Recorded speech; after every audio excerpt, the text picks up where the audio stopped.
safe space. We ain't never give a reason you should hide. Compile all your questions, we're taking the quest. Join Tarsha on this journey to discover the rest. Go. Welcome to the Adoption Journey podcast. I am your host, Tarsha Smith, and thank you so much for joining us today on yet another journey.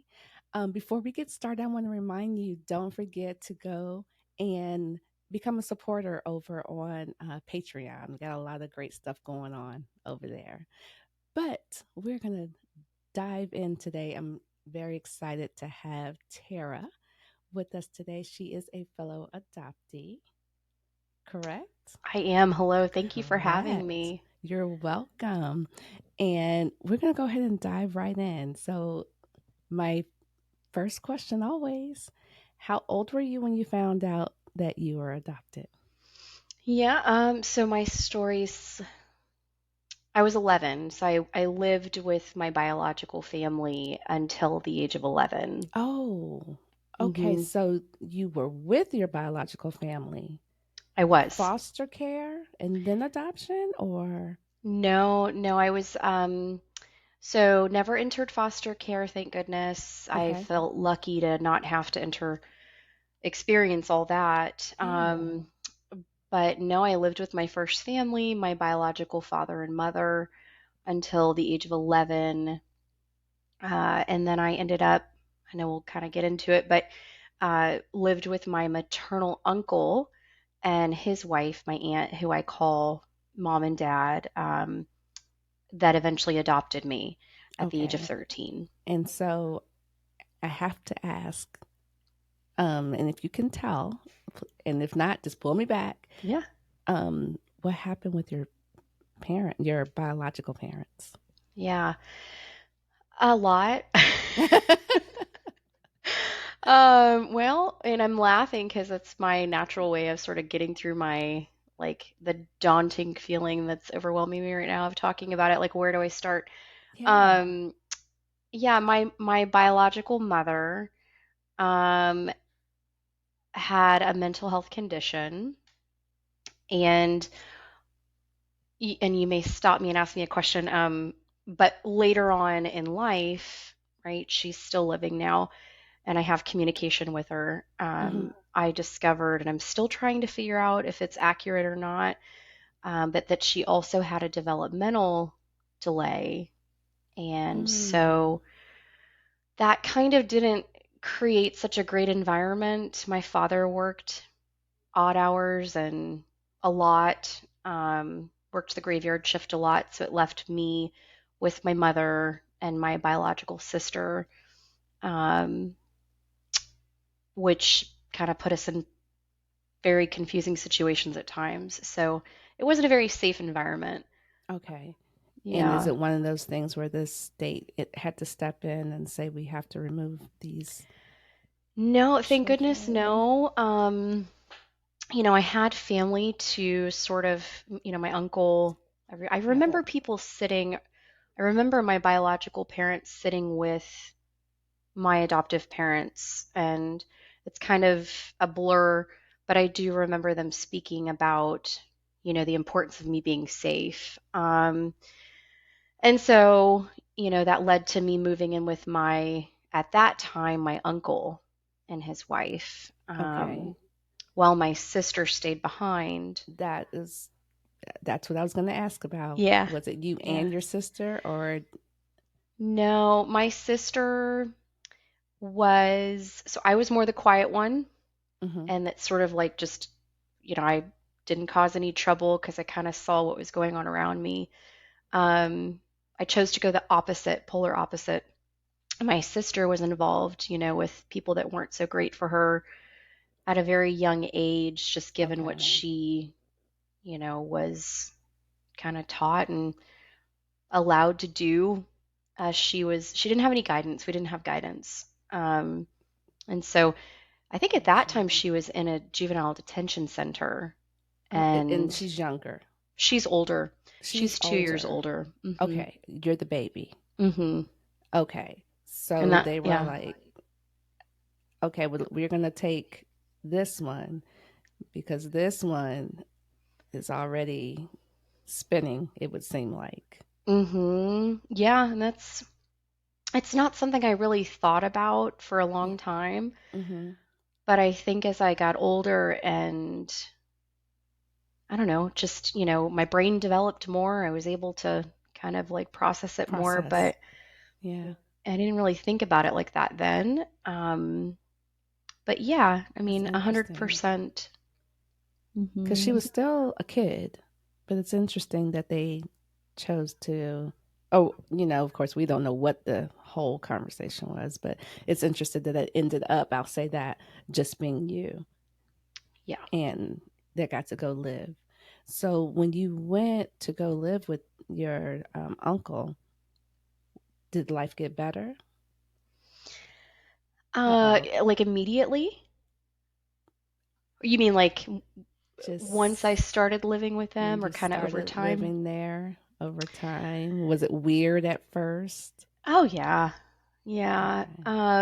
Did you know him like that to be going to live in his house? I knew him as Uncle Billy. I knew him as the uncle who came into town and would come take the kiddos and buy them presents and he was the fun uncle. Okay. Um, And who was that, your mom's sibling or dad's my sibling? my mother's brother. Okay. Yeah. But just still essentially a stranger to have to go and live with. It's one thing to Hmm. come in and spend a little bit of time with you and you give me gifts. Something totally different if I have to now do life with you. Completely. Yeah. How It, do you I feel at 11? I was 11. I was 11 when I started living with them. It's kind of a complex situation. So, to kind of like in a nutshell, I lived with them at 11 due to what I was experiencing. Um, you know, I'm comfortable sharing that now. It's part of my story, but I, thankfully never experienced things like rape. But, there were other scenarios that could have led to that. And Mm. so it wasn't a safe environment. And so at 11, I went with them, and then I ended up, and it was kind of a blur for a minute there as I For sure. processed through it in therapy, which I think is so important. Yes. But I then went back with the understanding that I was going to go back. And when you say And back, you mean back with mom and dad? yeah, so when I left my aunt and uncle and went back with my biological parents, Okay. I had this understanding for whatever reason that I was going to go back to my aunt and uncle and Okay. finish out the school year. Okay. Oh, Um, wait, let me ask you this. How far away did you move? Like, are you out of state, out of just a different city? yeah, so I was living in Texas and then I moved to Florida. Hmm. Mm, Hmm. okay, that that changes the game. Yeah, You are, yeah, yeah, yeah. totally out of your Fish element out of water. for Yeah. sure. I felt safe. So to answer your question, I felt safe going into their home, but it was a little, I don't know, it was a little weird for me because of backing up a little bit of having to go back with my biological family with Mm-hmm. this understanding that I was going to go back and finish out the year. And maybe something inside of me felt like I really just wanted to stay with them. And I hadn't told them yet what happened to me. Um, and I ended up telling them. And Could I, you elaborate? Are you comfortable with sharing what happened to yeah, you? yeah. It was years of different experiences that I kind of mentioned a minute ago, but Mm-hmm. I think the straw, whatever that saying is, the straw that The broke the show that camel's broke the back, camel's back. Yeah. was my sister's, and if she watches this one day, I love you. But my sister's significant other at that time was much older than me, and you know, there was molestation. Um, And so you can imagine going back into that environment. I just remember like pulling and reaching from any which way of any family member who would allow me to stay with them. And basically what happened is I ended up moving in with my grandmother. Okay, I have a question. Sure. Because now that you've mentioned grandmother, in my brain, typically, when there's something going on, usually grandparents are kind of the first people to step in and be like, hey, so were your grandparents in the picture? I'm just trying to understand how you ended up with an uncle. Mm-hmm, mm-hmm. Um, my grandmother had her own set of, I love her. She's no longer here, but I love her, but she had her own set of like, she drank, you know. Okay, so She was sort of in that, got you. I don't know. I get it. I get it. And then I think on top of that, raising a child, she had 4 kids, 3 girls, 1 boy. And my mother, my biological mother, was the oldest. And I think spending so many years taking care of her, and it makes so much sense to me now. It was almost as if I put a puzzle piece in, and I went, oh my God. When I found out from my biological mother is under hospice care right now. Oh, I'm sorry to hear And that. it's okay. She's comfortable. Thank you. But it took the hospice nurse to tell me, just in some intake that they had to do, oh, and is this right that your mom had or has cerebral palsy? And I went, Oh, what a I way to didn't know find that. out. Yeah, yeah. Wow. And if, I did a little bit of looking up on it at that time, and I knew a little bit about it, but there's a developmental piece to it. And so it was just kind of like putting a piece of the puzzle in my story and going, it wasn't just mom's mental health, it was also developmentally this lack of ability to really fully be able to be present as a parent without help. So my grandmother, yeah. So I think, to answer your question, my grandmother probably was just checked out. Yeah, I understand. I understand. So you go back to Texas and then you end up living with your grandmother. Is she still checked out by the time you get there? Every time I ask this question, you smile. You're like, well, and she was sort of like the matriarch. Like everyone goes to grandma's house, holidays, birthdays. Grandma took care of everyone. I don't think she was checked out. And I think certain parts I'll just choose not to share because I think, that's fine. That's fine. But to read your story, yeah, it's fine. Yeah. I think to read between the lines with that, she loved me. She took me in. She had a spouse at the time who I am grateful for bringing me in, but she still had an alcohol problem, Gotcha. So she wasn't really present. She was at the local bar. So I love you, but yeah. I hear you. Yeah. So by the time you get to grandma's house, how old are you now? I was still 11. I think it was like between 11 and 12. Oh my gosh, you had so much happen at 11. That's a lot. That's a lot of bouncing around in a year's time. I was under the impression we had moved forward just a little bit in your age, but So how long do you stay with? Is this where you remain, or do you bounce around once again? No, I didn't remain there. I remember at some point her basically saying, we need to get you back with your parents. And I remember moving in. At that point, my parents were going through a divorce. Okay. So my mom was living on her own, dad was living on his own with my sister primarily, who also had the boyfriend still at that time kind of around. Um, and I was, at that point, I went and I moved back in with my father. So back into the situation. Mm. Um, And do you stay there through how long do you end up like when you move back in and then these things are happening? I want to tap into what was going on with you because you still got to go to school. mm, You still got to, try and function outside the home. Do you remember what that was like for you? yeah, I think when you're in a situation like that, you are in survival mode. Mm. And I very much was in survival mode. I can't thank my best friend enough. That's still my best friend till this day.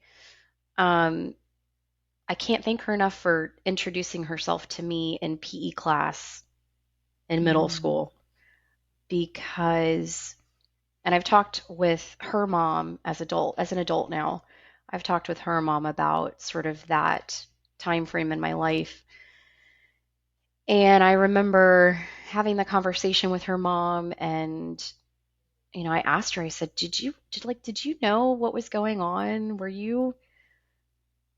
How Mm. aware were you? And she said to me, and I'll never forget this. She told me about this conversation happened about 6 months ago. Mm. Um, she said, Tara, I had a conversation with another kid's mom, which was another friend of ours. And she said to that mom, what do we do? Do we call DCF? Mm. What do we do? And she looked at the other mom looked at her, and then my friend's mother looked back at the other mom and she said, I mean, I guess she has us. She has us, so we don't need to do that. And I just spent a really like every day at my best friend's house. They were looking out for you and you didn't even know it. It gives me goosebumps every time I think about it till this day Yeah. because I just can't thank them enough for being a pivotal piece in my life because You know should they what's not have been there? Yeah. important about that is there are kids going through stuff and you know somebody might watch this right now and they don't even realize that somebody is watching, somebody is paying attention, someone has really got your back. In the way they're navigating it, you're oblivious to it right now, and that's what was happening with you, and that's a blessing. and Absolutely. it and it definitely happens because people do pay attention. Mm-hmm. And And when there's you're a a kid, you don't realize. right, and there's a way. um and I guess in your case, they said should we call DCF? But I don't know. Maybe there are times when if the village would just step in, A hundred maybe we don't percent. have to get, because when you call DCF, then that's a whole. And sometimes, let me just say this, sometimes it is necessary that DCF is called for Yeah. sure. I think the system is absolutely broken, right? Yeah. We could go on for hours, I'm sure, about Hours. that. But I feel like I would have gotten lost in the system. Like I just if that call would have been made, I wouldn't be where I am today for sure. Hmm. Um, but I felt like I would have gotten lost in the system. So yeah, I think that ability to just have that not kinship, but village, that Yeah, the those village. adults that Yeah, cared. the village. So do you end up by the time like you go through middle school, you go through high school, is there still a lot of bouncing around? At what point do you land and you're like, Hmm. okay, I'm Hmm. stable, I'm here? And I have to get clarity on this, but I'm pretty sure my best friend's mom had something to do with it. Um, but I think she had a conversation with my grandmother, like a Mm. really honest conversation of, listen, I know what's going on.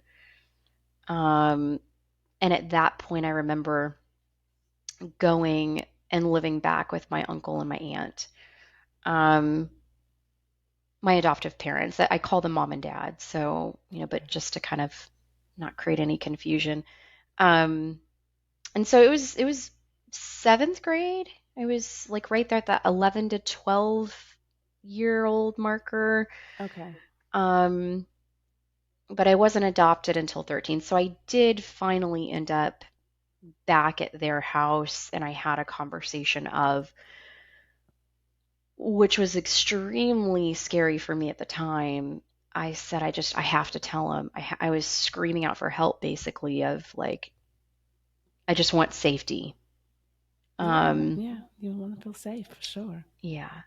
And I told him, and And what they happened? they they said, absolutely, you're not going back. We're sorry. I'm so glad to hear that was the response because unfortunately, sometimes when kids tell, they're not believed. Hmm. Hmm. I wasn't believed by my grandmother, when I had disclosed previous stuff to her. But again, I think she came from that mentality of like old school, hush hush, you don't talk about Oh, it, for you sure. know. For So sure. I have experienced, this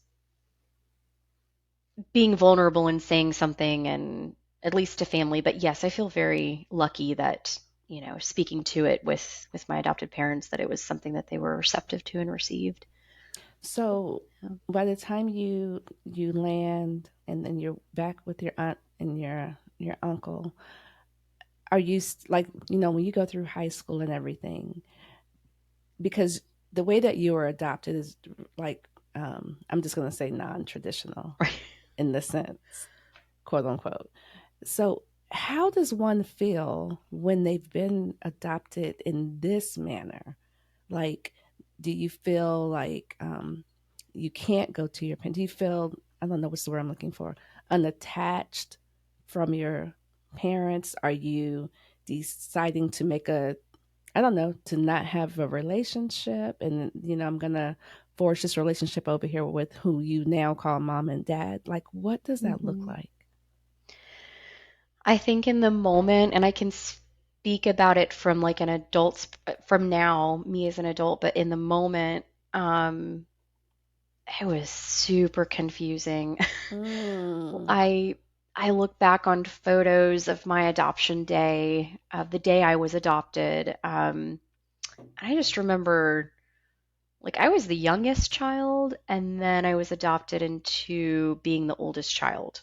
mm, My hmm. cousins, who I call my brother and sisters, um, you know, they had just had my brother, who was like 3 at that point, and Mm-hmm. then they had my middle sister. So I went from youngest to oldest, so that was weird in and of That's weird. itself. Yeah. Yeah. But I just remember being there in front of the judge that day and kind of like sitting at the tables and the attorney and my family and family behind me. And like I looked and I went, this feels supportive, but But I don't, this doesn't feel, it feels weird. it didn't feel natural. It didn't feel natural at all. And I just kept thinking, this is okay, you're safe. That went through my mind. This is okay, you're safe. You're safe. Mm. And I want to know if there was just something inside of you, regardless of whatever the situation was at home, that you still just wanted to be with your your biological mom and or dad. mhm. Yeah, yes. So I remember after I was adopted, I obviously had conversations with my biological mom, through telephone, and then if we would go for family events, Christmas, Thanksgiving, and I would see her, Mm-hmm. and I would occasionally see my father. But day to day, and then during those moments, I absolutely, it's kind of when we talk about that, like, you feel like you're just somewhere in the middle. and here's your first family and here's your adopted family and where the heck do I fit in? Yeah. That's been the majority of my thought process. And what's interesting about your statement is that you were amongst family and Mm-hmm. still had the question, where do I fit in? Mm-hmm. 100%. Yep. That is, wow. Even Mm-hmm. amongst family, and because you have been shaken up and moved here, moved there, you've been disconnected. Now I'm Yeah. trying to figure out, where does my piece of the puzzle fit in? And I, It's very hard to find that. yeah, It's very, and it doesn't, some people might argue, whoever watches this, if they disagree, I don't care. But someone might it's your argue, story. yeah, someone might argue that, yes, kinship care is so appropriate, but it comes with its own complexities, Right. and I would argue, although I feel fortunate enough to know my first family, it just brings a whole nother layer to it of that whole piece of where in the heck do I fit in and where do I stand where am I standing? Because it's got to be weird too. I don't know. You tell me, because I've never experienced this, but going to the family functions. Oh, Mhm. look, there's my mom. Mhm. Mhm. And Yeah.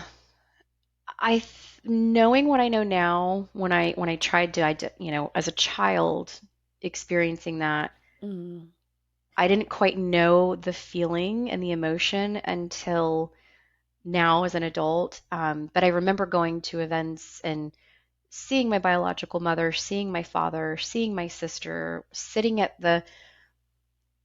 on the stools in my grandmother's kitchen, watching her bake the cookies for, you know, Christmas or whatever, while smoking her cigarette and putting it out in the ashtray. I remember these things, and I remember this feeling of like, the only way I can describe it is like guilt, like hmm, a feeling of guilt why? Explain of that. here I am seeing these people that birthed me Uh and huh. raised me for 11 years. And it's something that I now know through treatment. That's not my fault. It's not my fault. I get that. But identifying it and really what it was at the time was this feeling of guilt, of like misplaced guilt, like taking on this feeling of guilt of, I'm in a better place. And yeah. And you might have also been feeling that because I was just thinking about your sister. She's watching you go through all this, Mm-hmm. but she's not going through any of this. Mm-hmm. You might have been taking on guilt because of feeling, like some type of way, or she might have been feeling some type of way. Do you know? Yeah, we we talk almost daily now. Okay. She has her own sets of feelings. You kind of hit the nail on the head. Like she, is not going to tell me, I feel angry because you got out of it and I didn't. She's not a Mm, very emotionally available person. She spent a lot of time having to sort of stay in survival mode, and she's doing great now. Um, but we talk nowadays, and I finally have gotten her to a point of like, can you please have a conversation with me? you listen, know? it's probably very hard for her because, like you just said, Hmm. when you grow up in survival mode, nothing else is important. Mm, I just got to get from day to day. I got to make sure I got something to eat. I got to make sure I have some money in my pocket. I got to make sure I have some place to sleep. Anything else is not important. And even, as you're growing up, learning how to communicate, that's not important. Is that going to yeah, get me where I need to, they're just getting from point A to point B to point C. Because I know people like that as adults that have spent their life in survival mode. yeah, It's and there's just exhausting. oh, so exhausting. Yeah, so exhausting. So the fact that you've got your sister to a point that you can have even a small conversation, that's progress. I Mm-hmm. applaud you. Yeah. That's progress. The fact that you all talk almost every day, that's Mm-hmm. progress. Yeah, I would agree with Yeah. that. I she probably feels in a certain sense that she would have appreciated being in a safer space. I'm Um, sure. but she also was the one, excuse me, that told me, do you hear The my dog dog? is fine. She's fine. She was also the one that had told me, after I was adopted and I went off to my undergraduate degree, I went to Florida State, and I was 17 going on 18. Yeah, yep, yep. Both my degrees are from there. Um, and she was the one that told me that, and what's the truth, right? My adopted parents, till the day they die, will probably say one thing. My biological family will, or, my biological parents will probably say another. But I remember her saying, Dad, my biological father, Mhm. Dad has been trying to talk to you for a long time. Mm. And I said, What? And And she said, Yeah, you didn't know that? Like, Dad tries to call, Dad tried to send letters. huh.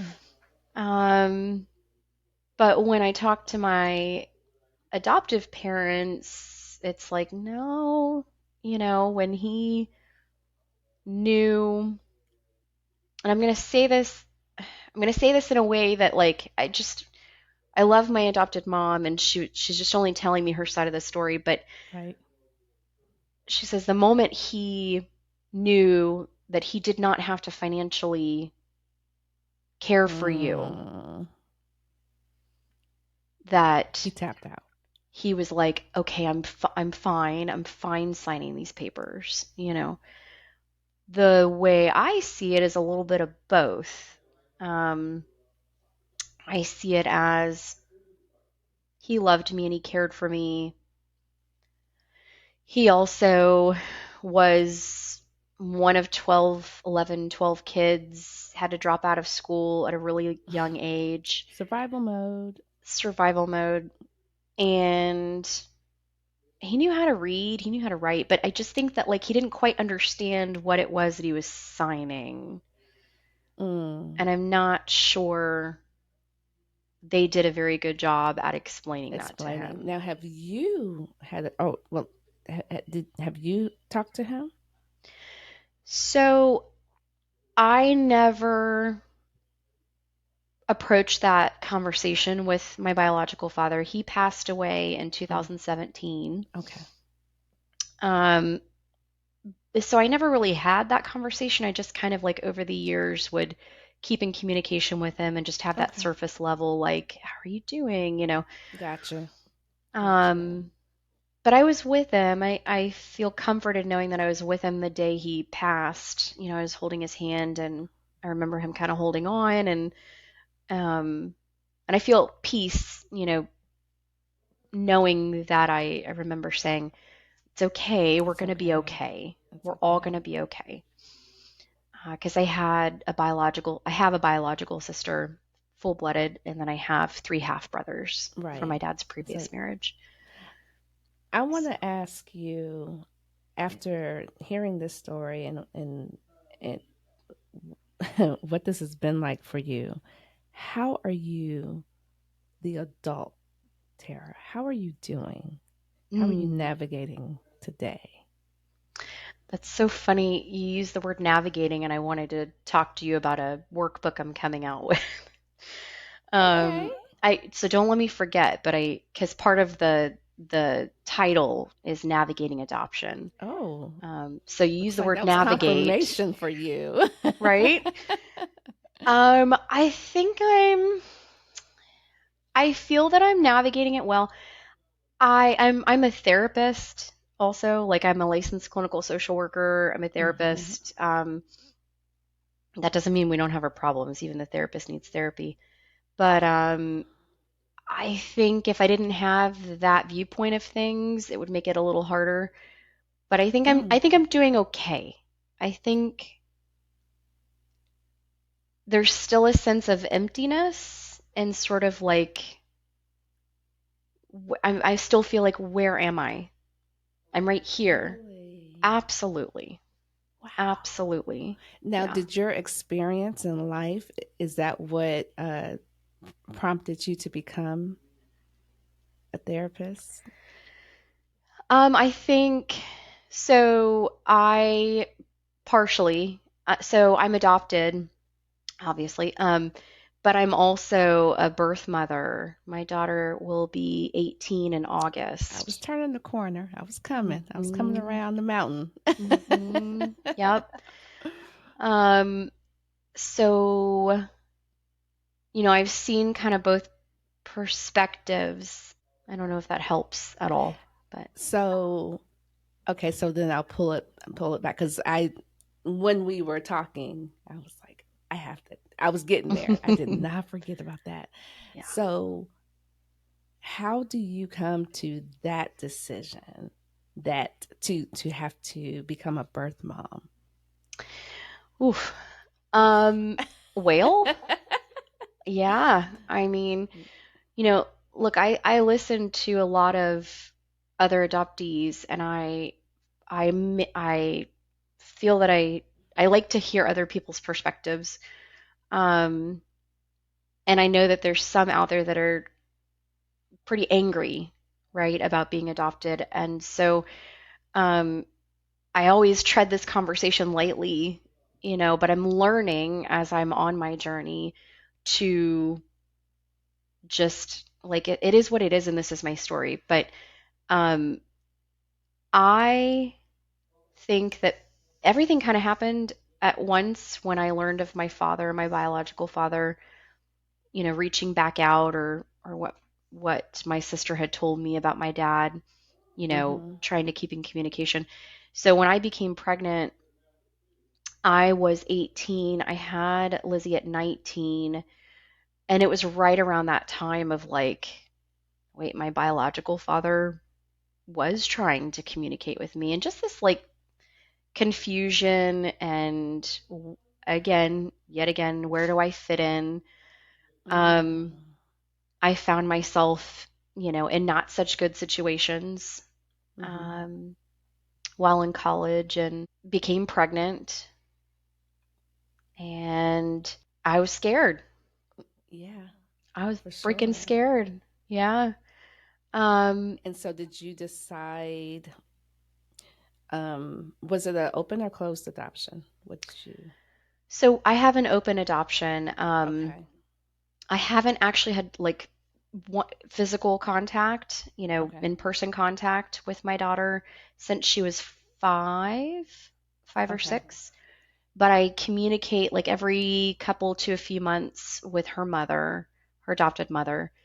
Um, we have each other's cell phone numbers. We're on each other's Facebooks, Now, let me ask you this: as a birth mother, do you feel like that's confusing for your daughter, or has that been confusing to ask? Because you talked about feeling confused amongst family and in Mhm. that situation.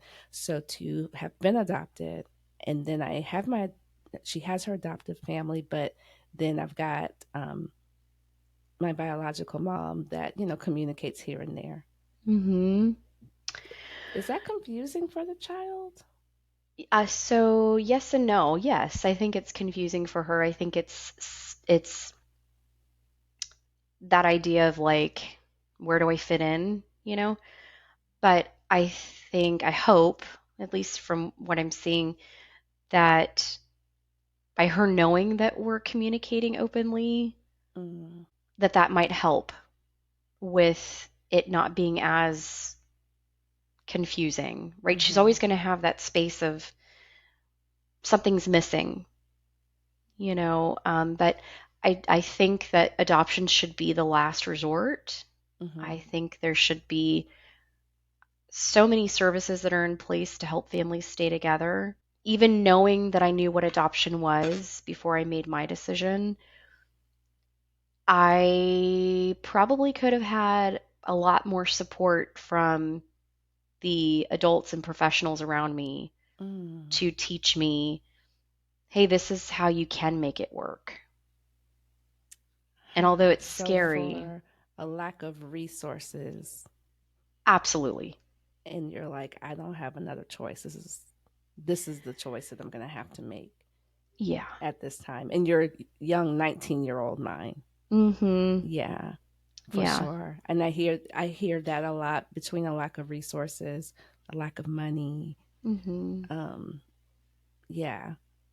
And I personally just, I am not an adoptee that's angry. Let's just start there. That's not my story. But I understand what it's like to, I don't even know if I want to call it confused, but just, just wanting to know. And I think the beauty in having the open adoption, although I wouldn't know what that would feel like. My adoption was completely closed. So I don't Mm-hmm. have an experience in that. But just wanting to know, because I always wanted to know, where did I come from? Your daughter knows that piece. So I think that piece is what um, would help the adoptee when it comes to an Mm. open adoption, To know. to know. Oh, Just yes. know she Yeah. knows what you look like. She knows where she comes from. Just knowing, and maybe, and I don't know. It depends on the individual person whether or not they feel confused or lost because of the biological parent was coming, in and out. My question would be, as a kid anyway, would they think, what? Well, if I see them from time to time, how come I can't go with them? Mm-hmm.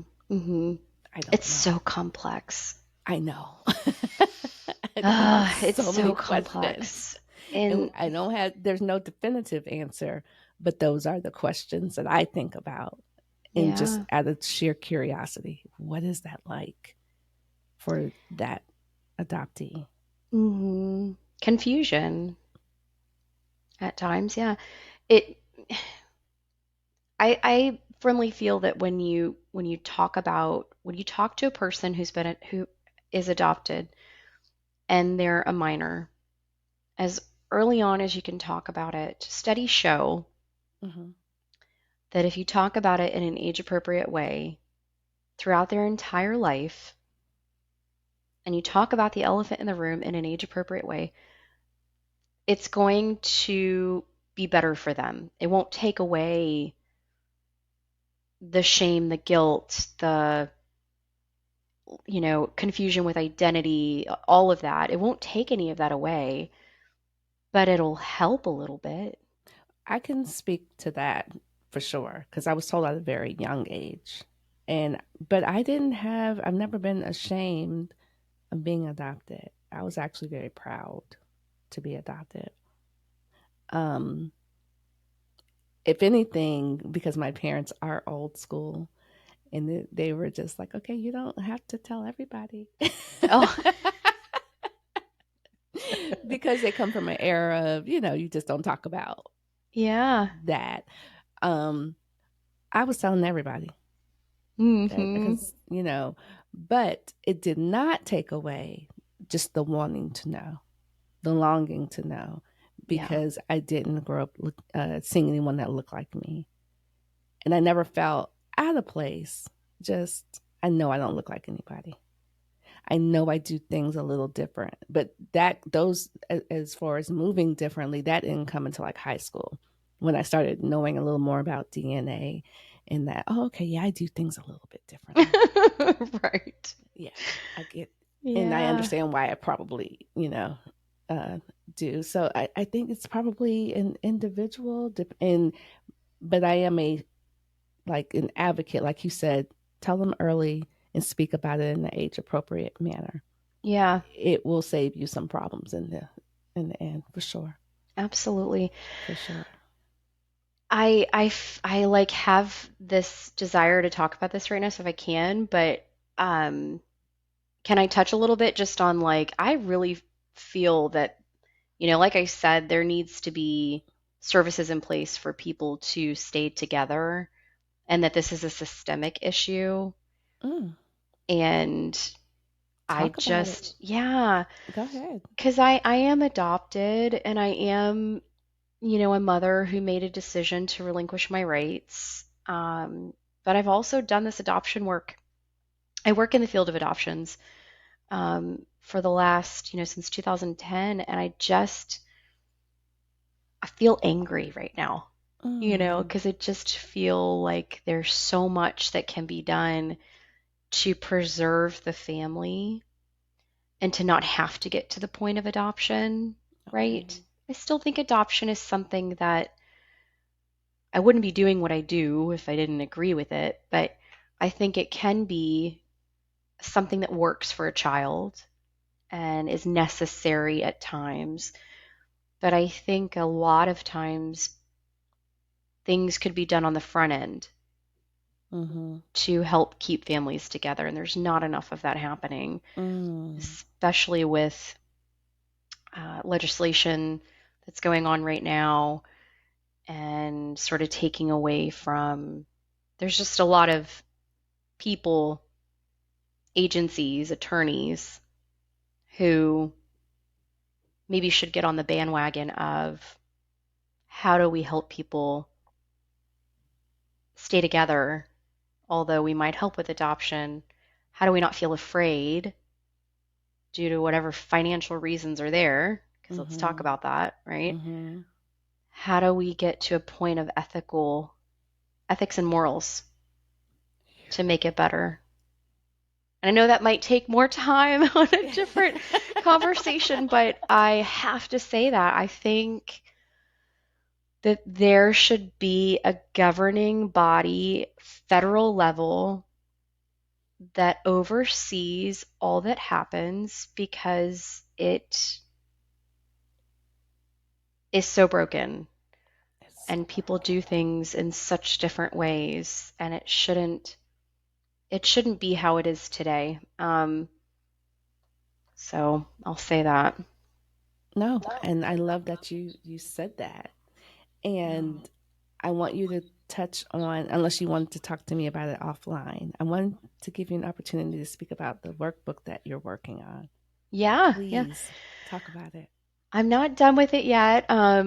My good friend and colleague Veronica with Rooted in Adoption Mm-hmm. encouraged me to do this, and she gave me a deadline, told me February. She held me to Oh, it. clock's Um, ticking.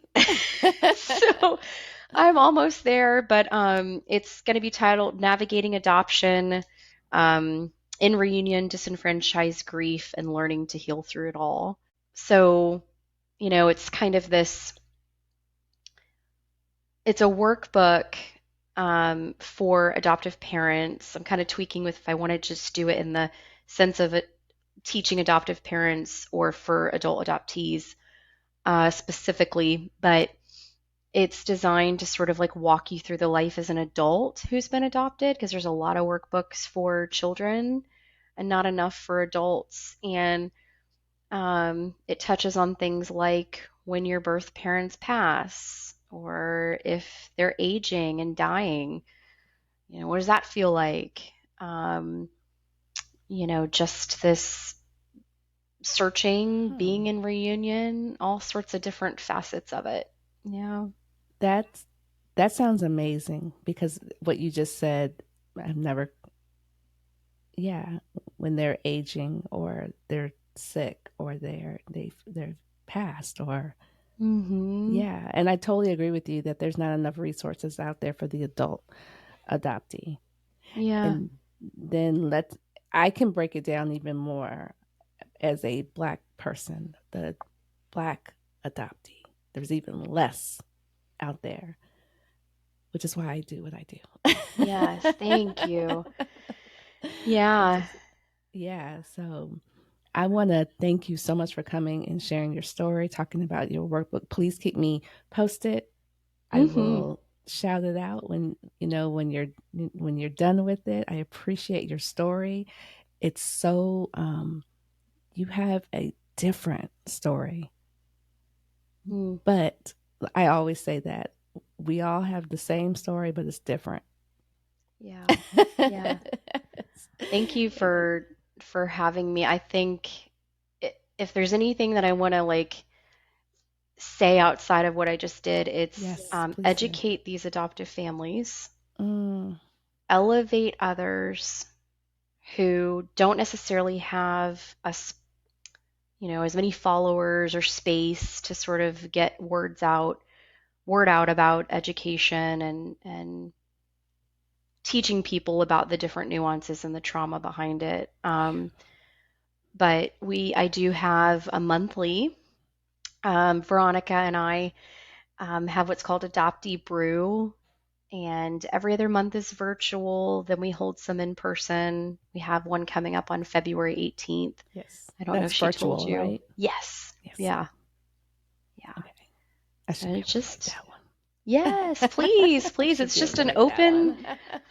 open conversation for people Yeah. to not feel And- scared to ask questions. And I will drop all of your links in the description of this Thank you. podcast. And Thank thank you again so much for joining me and coming on here and telling your story. Every single story is important. And every time we open our mouths, we are definitely helping someone for sure. Thank you. You're welcome. And on that note, bye, family. Journey, journey on, journey, journey on. So you need a pie, what they good? Oh yeah, what the one? Adoption.